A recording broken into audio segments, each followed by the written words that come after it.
Hey there. There we go.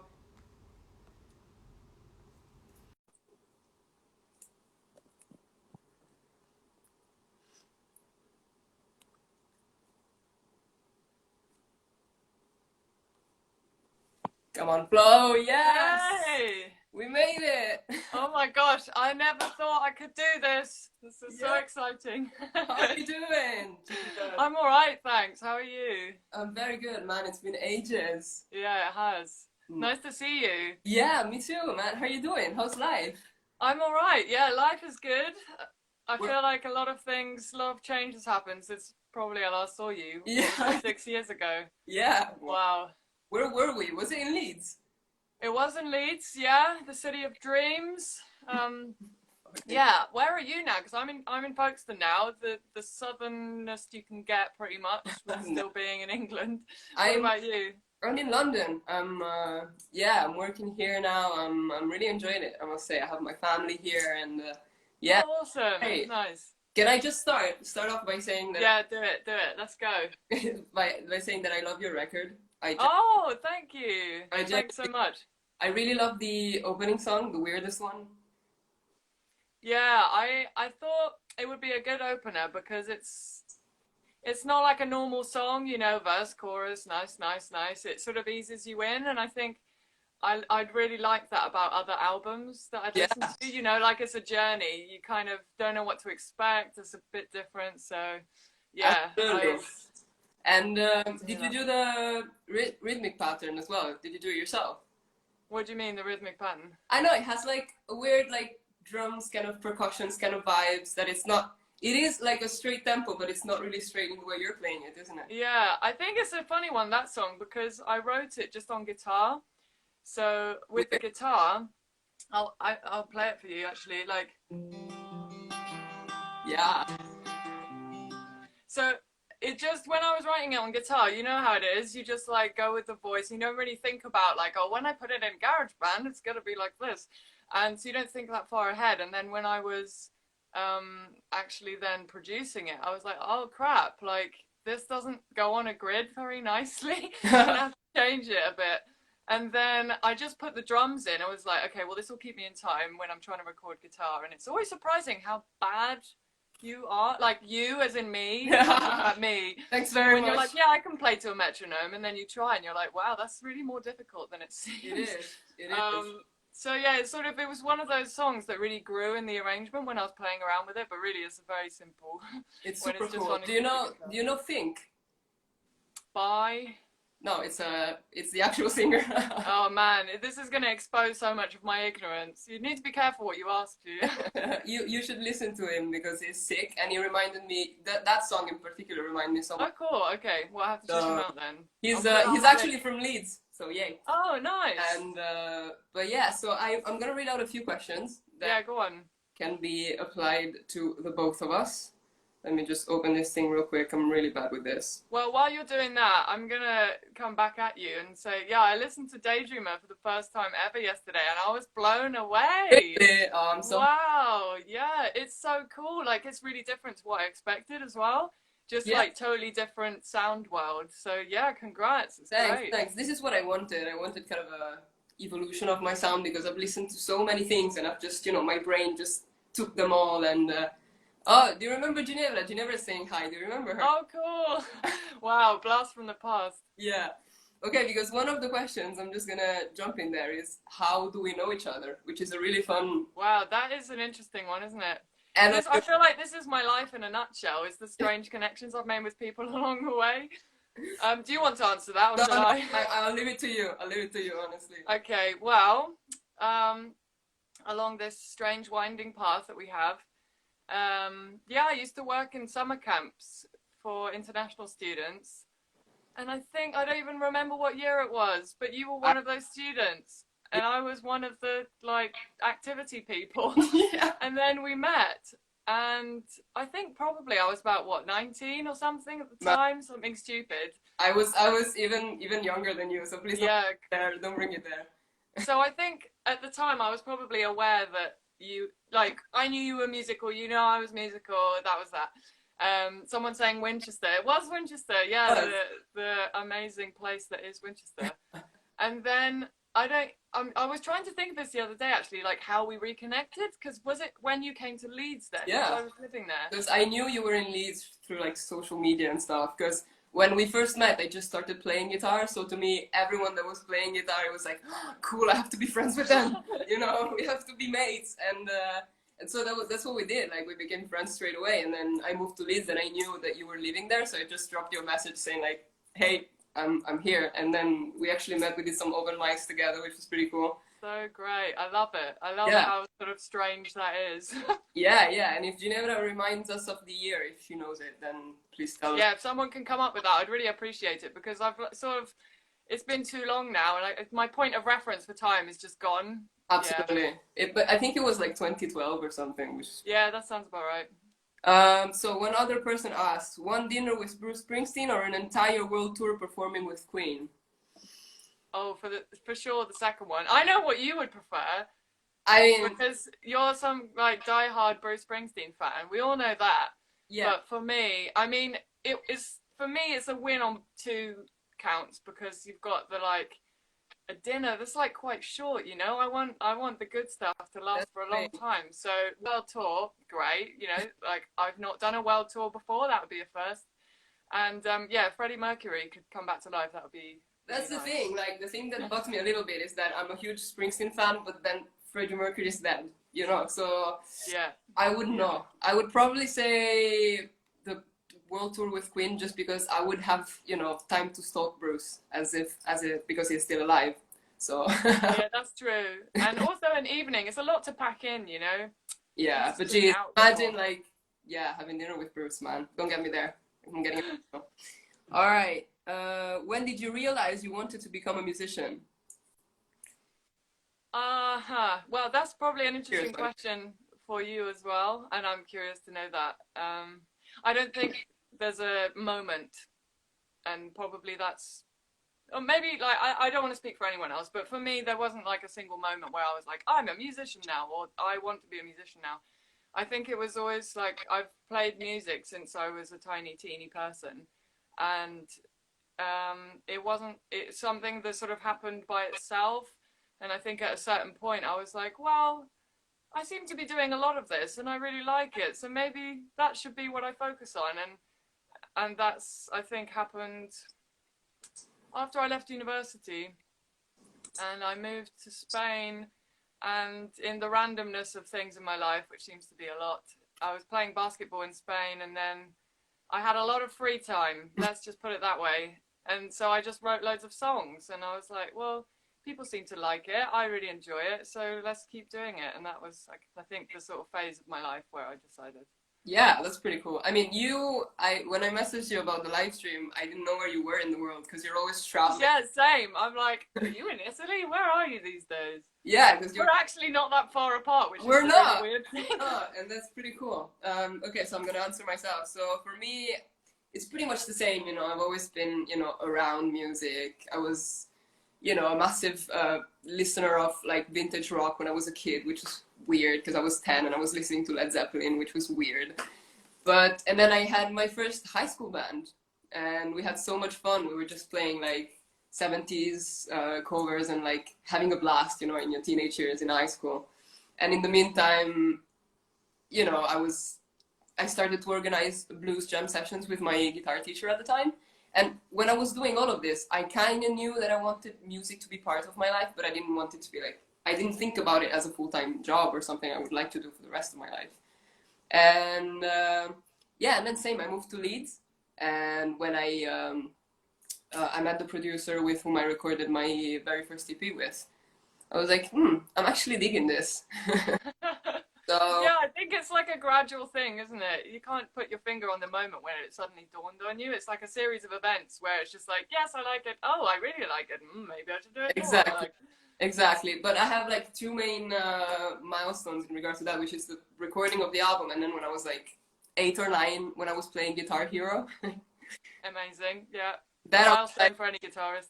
yeah, but I was playing it on the drums because I'm obsessed with drums. I know you play drums, Yes. Yeah. which I've is got into songwriting via drums somehow. crazy. But wait, are you a drummer as well? Have I That's forgotten the that? thing. That's the thing. Like, I don't want. I'm not a drummer, but I can play drums, and I really like drums. So, like, on my life bucket list is definitely have some, drums lessons or whatever. Or I actually recorded drums once because I didn't know how to do them for like a side project, and I just did. So I just play occasionally, but it's really cool. It's really really cool. So I really want to know about your songwriting process for this album because obviously, we're in a middle of a worldwide pandemic, so it's not like you team up with people and just write it. I don't know. What did you do for it? Well, this album has been a really long time coming for me. Like some of the songs on it are like 6 years old, and then some of them I wrote a couple of months ago. So it's been a real like journey. I mean, the whole album, yeah, basically spans 6 years of songwriting, and so most of the songs were not written during this pandemic. I think only one of them was actually, and I mean my songs are pretty transparent, or they seem transparent to me, but obviously they don't make sense to anyone else probably. But I think yeah, I was kind of the song that I'm thinking of that I wrote more recently was last Aprilish maybe, called Giving Giving Gone, and at the time I was working as a teacher full time in a school, and it was like one of the best things I've ever done working at this school, but also takes everything out of you. And anyone who like is a teacher or even who has a full-time job and is creative on the side will know that. And I just felt like I had nothing left to give, and that's what the song is about, like trying to bloom when you feel like there's nothing left in the tank. Um, and I think my songwriting process has changed a lot actually, because I always used to just sit down with my guitar and then a song would come. And I think I've had to change that kind of because you get stuck in a rut, or at least I did, or I felt that I had. And I was like, oh, I'll try composing on piano, or like I'll start with my laptop and do some like production stuff, and trying to kind of keep it fresh, I think, so I don't fall into the same habits. But then you always come back to this thing as well. So I think I will probably continue to sit with my guitar sometimes. Yeah. Yeah, What about you? I'm super interested in this because it's always good to compare notes on that. absolutely. Well, I started writing this. So the whole concept. So I'm answering other questions as well about my name change and blah blah blah. So I switched from my name Joe Disco to Nobody because just before the pandemic, I was like, okay, I need to write more songs, and then I was like, nothing's coming up. Cool. And I really wanted to do something different. I didn't want to write songs just to write songs, if that makes sense. Mm-hmm. And so I started reading all the like Italian and international literature that I avoided in high school because in high school I wanted to play the punk cool kid. But rereading that, it was super interesting, and I came up with. So I reread an Italian novelist from the 20th century, and he basically denounces how we're all wearing masks according to the social setting we're in. So we're 100,000 different versions of us, and eventually we're nobody. And I think that it's super cool because we're in 2021. The novel was written like a century ago and it's still so relevant. Yeah, yeah, yeah. But I didn't want to like point fingers and be like, you guys are fake and blah, blah. So I called myself nobody to like make people understand that I'm, in this thing with everyone. And so I started writing about masks before the pandemic, weirdly enough. And That's funny actually. yeah. Like a lot of songs about masks.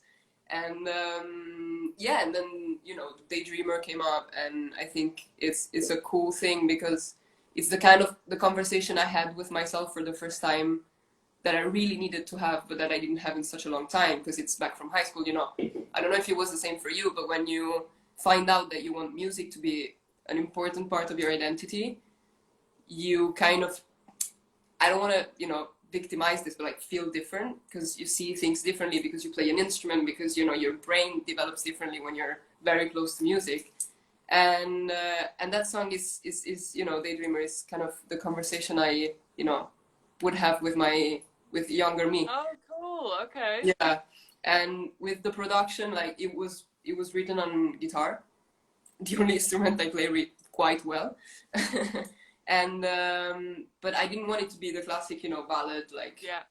drumming chords and stuff. I really wanted to be original and to take it differently, because I'm changing name, I'm changing sound, I'm changing everything, I'm changing narrative.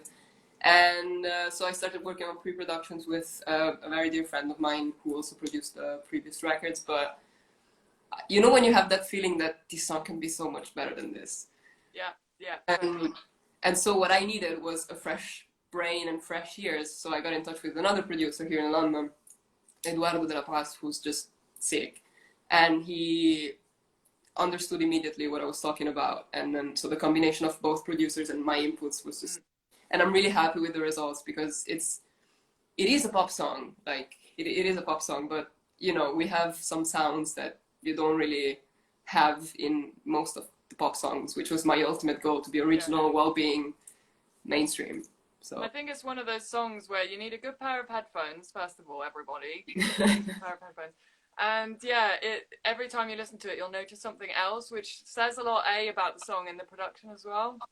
And I am really curious about this thing about working with other people, because I guess we've both done like both sides, you know, and it can be difficult, but it can be a beautiful thing. And it's like finding the right person and finding the right way of working, I think, is really hard. And if you manage to find it, then yeah, like that's really, really something precious. Yeah, also because like, you know, you're not crazy, because when you have an idea in mind, you're like, no, but I want it this way, I want it that way, blah blah.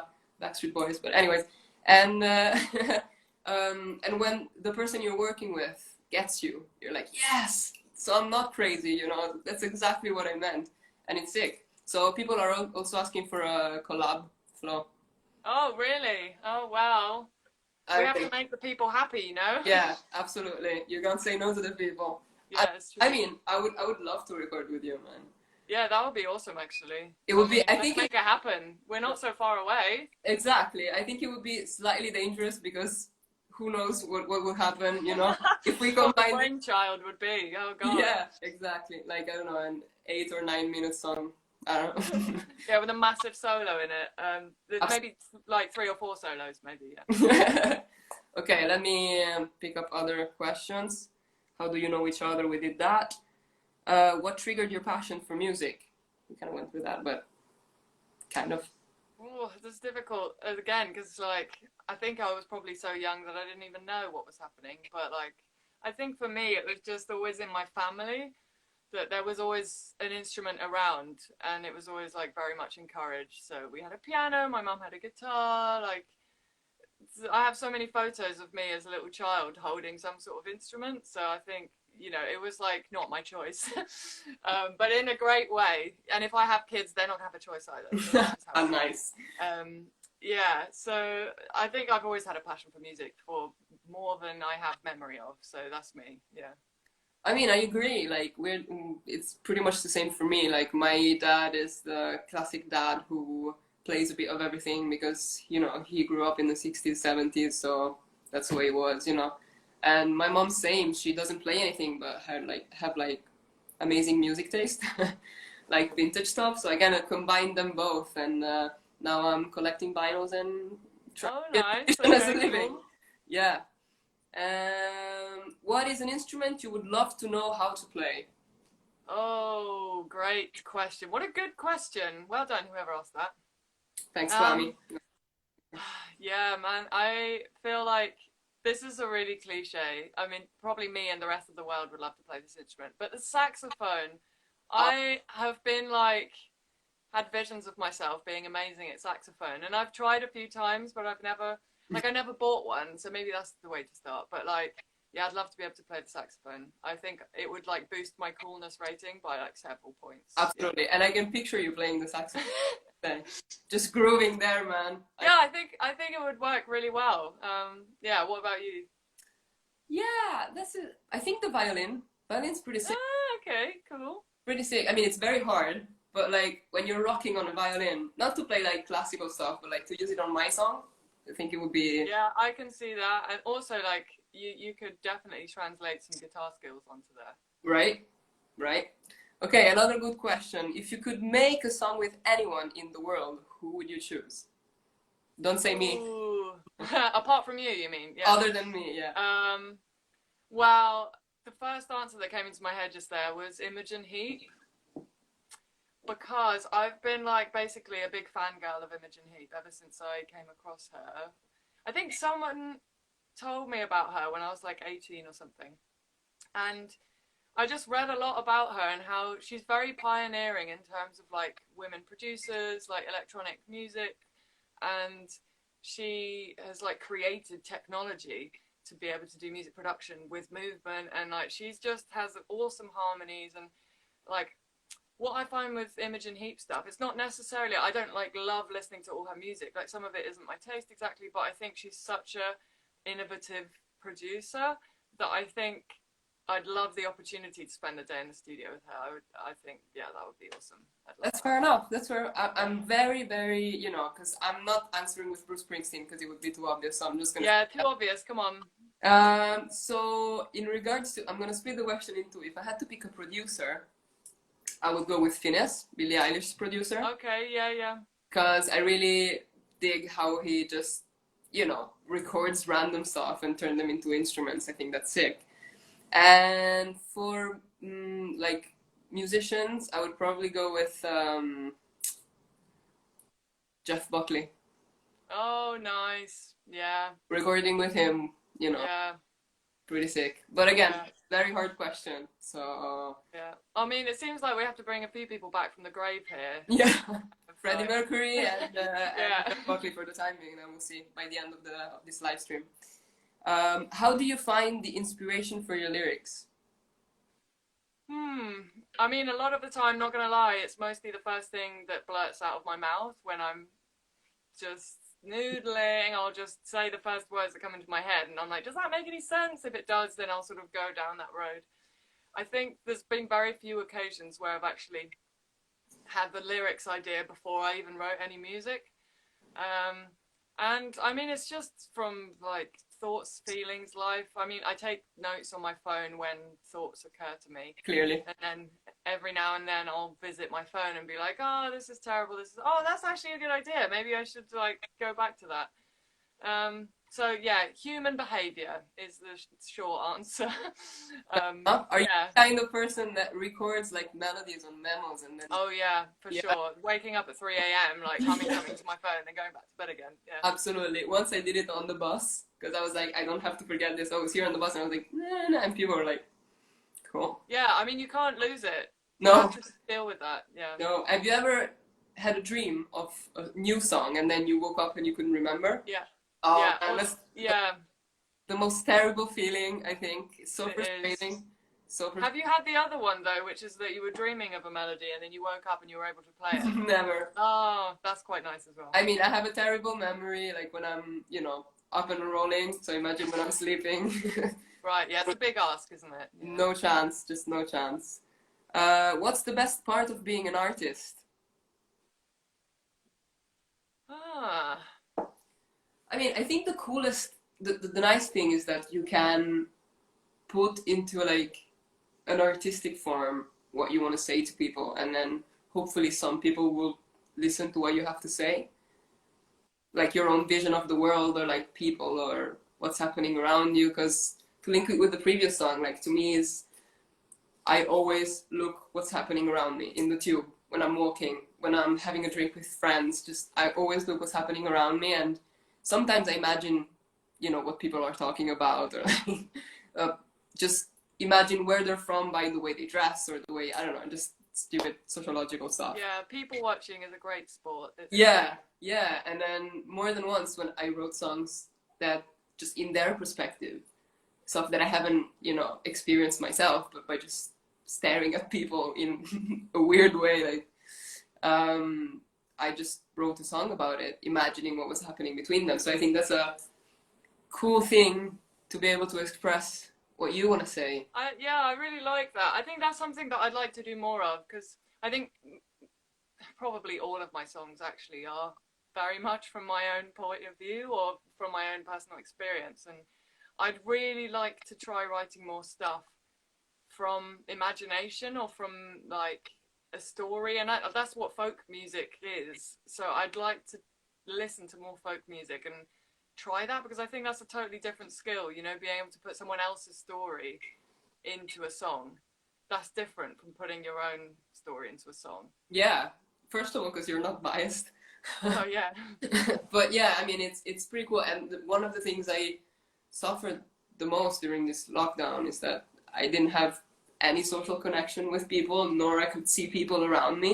So when it came to like finishing, the songs, I felt that there was something missing because I didn't like the new songs I wrote because it was a bit like, oh, I already written about that, or I already heard that, or I knew was this, so yeah, I really count on people in a I nutshell. think, yeah, at the moment it's a very difficult situation because of the lack of gigs. Like I found that to be so difficult to deal with, not just because to me that's like a very big motivating factor to be practicing and to be, engaging with my musical creative brain. It's like I've got a gig this weekend, I need to really get done.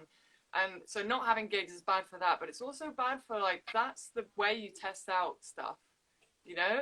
It's like, well, I've got this gig coming up, but I might just nip down to the open mic tonight just to see if this song is any good, you Yeah. know? And that's like that usually my go-to way of testing whether stuff is all right or not. And now you can't do that. I'm like, Yeah, my way of testing it is when I'm playing it, if people go in the bathroom, yeah, yeah, if they that's think sad. it is the bathroom, the bathroom break, you're like, nah, man, this is not gonna work. Yeah. If the nice like hushed silence falls on the room, you're onto Then a it's winner. yeah, absolutely, absolutely. So why don't you write in Italian? I mean, I think that's for me. Yeah, I, that's a good question. why do you prefer English? I mean, for me, like I grew up listening to English music, and writing in English is easier than writing in Italian because in Italian, one word means a specific thing, just that thing only. Mm. So you have to be very careful in choosing your words, and when it comes to rhythmic patterns or like rhyming, it becomes pretty hard. Yeah. And I listen to a lot of Italian music, just a lot, but I don't think I'm ready. Have you ever tried? I did. I wrote like 2 songs, and I was like, okay, I'm gonna sleep and then play them back tomorrow to see if they're any good. And then I was like, okay, that's it. Nope. They're just gonna stay there. And but I think I want it to happen at some point. I think it'd be cool. I just need to be ready for it. And in English, like one word can mean a lot of things. So you kind of leave it there and make the listener Yeah, that's a beautiful thing. I and think what you said about like you listened to a lot of English speaking music when you were growing up, like that must have a massive impact surely, because I feel like when you retrace your steps, when you think about your style and why you do things, it's so obvious when you're like, oh yeah, it's because Dad used to listen to that CD in the car all the time, and like my chorus sounds a bit like that. And it's amazing like how those influences from your childhood really kind of seep through, and if that's what you're used to listening to, then of course that's going to be yeah. just like your go-to. Yeah, and then when I was a kid, I wanted to learn English so bad because I wanted to know what these singers were singing about because I was just repeating sounds. I didn't know what I was singing about. So I started learning English by translating the songs I liked just to know what was happening and what they were talking about. So Oh my God, you've just reminded me of, I don't know if you had these, but so yeah, I grew up in Lisbon and I remember buying these magazines where the most popular songs of the day would be like translated. They'd have like the Portuguese version and then the English version with there like you nice pictures. Did you have that? I don't know. I don't think so. Oh my gosh, I literally haven't had that memory ever, I don't think. So thanks for reminding me of that. No problem, anytime. What's your musical inspiration? As in like a person or a I mean, one person is a bit reductive, so I would say a genre or like a specific decade. I don't know. It's really hard to pin down because, like you, I had my like 70s rock phase, Sure. and we've all been there. Any good musician has probably gone through Absolutely. that. But I think the thing I always come back to, it's like a natural happy point for me that I could just listen to that for the rest of my life. It's just like acoustic music, a person and a guitar. That's my happy place. And even if I produce electronic tracks, like that's still going to be my influence in the background, I think. And like so many lovely artists that, like Jose Gonzalez is a big influence for me. I just love his stuff. So yeah, I think there's so many influences, but the one I would always go back to is probably just and some kind of acoustic guitar and a human. That's Fair enough. Yeah, I mean, pretty good. pretty much the same. You know, Bruce is one of them. It's not that I had, you know, a chance of not liking Bruce because my family would probably shot me in the head. So you know, I grew up listening to him. Like I would give to my mom drawings of me when I was like 5 or 6, like me and Bruce, you know, playing together. So, and yeah, here's my happy place. Like when you know, I had my you know metal phase, my prog phase, my you know now I'm listening to a lot of Dua Lipa. Like just excellent. Yeah. I don't make sense. My music library doesn't make sense, but I always go back to Bruce at some point because you know he's my happy place. So do you find yourself when people ask you like what kind of music do you like? I just kind of get annoyed by that question. I'm like, how do you want me to answer that? Like, you know, I can give you an answer you can give to people. You don't need to copyright it. I'm just gonna give it to you. You will just need to say I like good music no matter what genre it belongs to. Okay, there we go. Yeah, I'm grabbing that. I'll have that. Thank you. Yeah, it's just one way of saying this is a stupid question without saying it, and then you just kind of finish it. Yeah. And then that also like says I'm the judge of what good music is. Thank you. Exactly. I decide what's on my Spotify playlists. So one question is how did Daydreamer was born? I kind of answered that, but I want to know Winter's Long. I really like that song. How was that born? Oh, yeah, I wrote that while I was living in Lisbon a couple of years ago. So I went back after like 8 years moving away, and I went back for the first time properly to live there 2 years ago.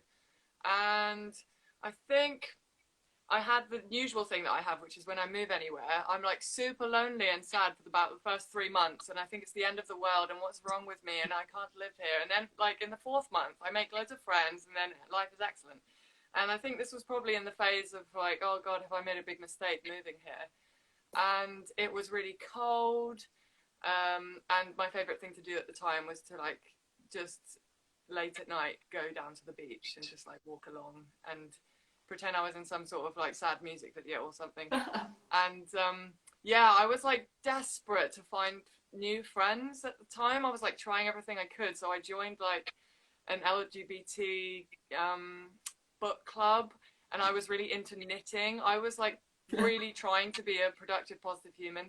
And that's what that song is about. That I had basically a sort of hang up of a very old relationship-y flame that was mostly in my head. And so it's kind of partly that and partly all the silly things that I try to do to keep myself. Cool. I mean, do you mind sharing a little snippet? Just yeah, sure. Verse, chorus, or whatever you feel like doing, because you know I like that song. Sure. Actually, the guitar was inspired by the song Blackbird by the Beatles. Because I remember I was like teaching that song to my year 7s at the time, and I was like trying to get the guitar technique down. And I think, because it's the weird plucky thing like that, which I usually don't do. So I tried it and I was like, oh, this actually could be a nice song. So learning something by teaching it. Like, yeah, exactly. This is a good way, you know. Yeah, I'll play a little bit of the first verse and chorus.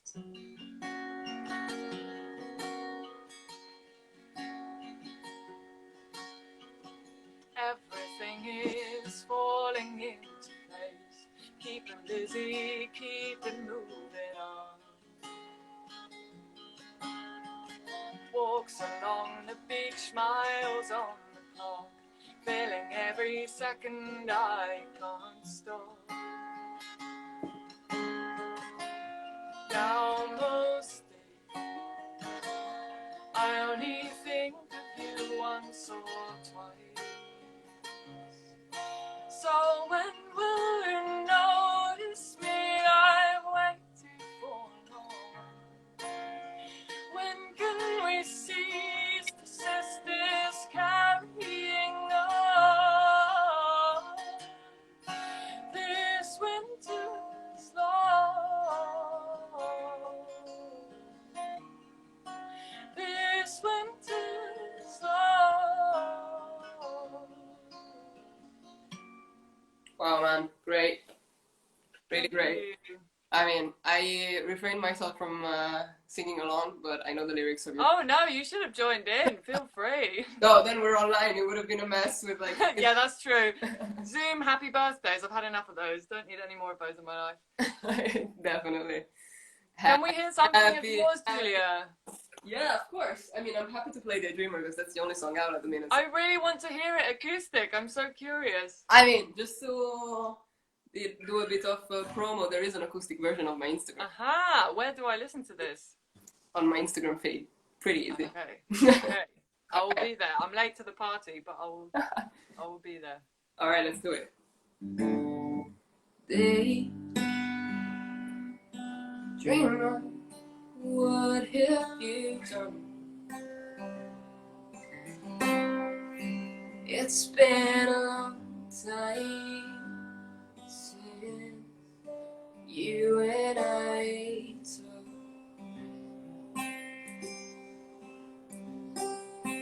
Day dream, why don't you feel down? Carrying our loads, they will take you to the ground. 'Cause you're a daydreamer, daydreamer. Your eyes have seen places you've never been, where you belong. There you go. Oh, now I'm torn. I don't know which one I like more, the acoustic one or the like full production. Well, I love it. You It should sounds listen so to nice. it. Thank you. You should listen to it. I did once. I tried it on the piano. It's pretty sick as well on the piano, I must say. Cool. All right, a very last question before we wrap it. You two should do a duet, Flo. It needs to happen. Yeah, the people are asking. The people are. Okay. Let's finish this with a very deep one. What song makes you cry? What, they're like in general life? Yeah. What song makes me cry? Oh. Can be happy tears, can be sad tears. Didn't specify, but.